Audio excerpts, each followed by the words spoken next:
ఏకాదశిని పండగని ప్రవేశపెట్టింది శ్రీ మహావిష్ణువు ఆ అమ్మాయి పేరు మీద వరమిస్తాడు. ఆ రోజున భోజనం ఎవ్వరూ కూడా చేయకూడదు అన్నారు. భోజనం అంటే రైస్ అస్సలు వాడకూడదు. ఆ రైస్ కనుక వాడితే ఏమవుతుంది అని అంటే మారన్ అనేటటువంటి రాక్షసుడు పురుగుల రూపంలో ఆ రైస్లోకి వచ్చేస్తాడు. ఆ రైస్లోకి వచ్చేసి పురుగులను తిన్నట్లు లెక్క మనం.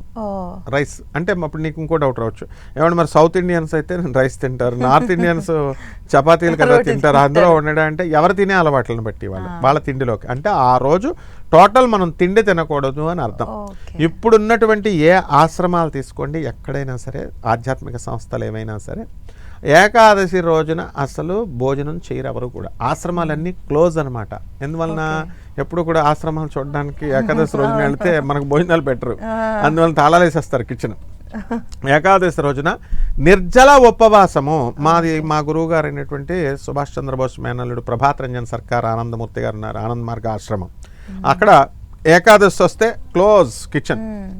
అందువల్ల మనం ఏం చేయాలా, ఆ రోజు ఉదయం నుంచి రాత్రి దాకా మర్నాడు దాకా ఫుల్ ఉపవాసం. ఆ తర్వాత వాటర్ కూడా తాగం, నిర్జల ఉపవాసం అంటారు దాన్ని. ఆ మర్నాడు ఎవరైతే భోజనం చేయాలనుకుంటున్నారో నీళ్లు తాగాలనుకుంటున్నారో మర్నాడు. మరి మీకు డౌట్ రావచ్చు, ఏమంటే ఇక్కడ షుగర్ పేషెంట్స్ ఉండొచ్చు, లేకపోతే చిన్న పిల్లలు ఉండొచ్చు, మరి వాళ్ళ పరిస్థితి ఏంటండి అంటే వాటర్ తాగుతారు. సో నిర్జల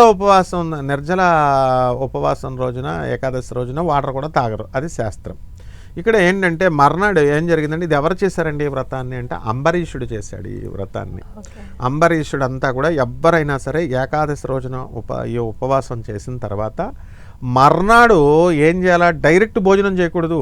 దానికి ఒక ప్రొసీజర్ కూడా ఉంది. దానికి ఏం చేయాలంటే ఉప్పు నీరుని, నిమ్మకాయని, ఉప్పుని, నీరుని గోరువెచ్చని నీళ్లతో చేసుకొని ఆ నీళ్లు తాగాలి ఫస్ట్. అప్పుడు మర్నాడు అంతా కూడా మోషన్లో పోతుంది, మొత్తం క్లీన్ అవుతుంది. అంటే ఇంతకుముందు చిన్నప్పుడు ఆముదం వేసేవారు, ఆముదం వేసి ఎప్పుడు కడుపు క్లీన్ చేసుకుంటూ ఉండాలి. అలా ఈ ఉపవాసము ఈ ఏకాదశి రోజున ఇట్లా చేయకపోతే బాడీ మెకానిజం ఏమవుతుందంటే it's like a machine body.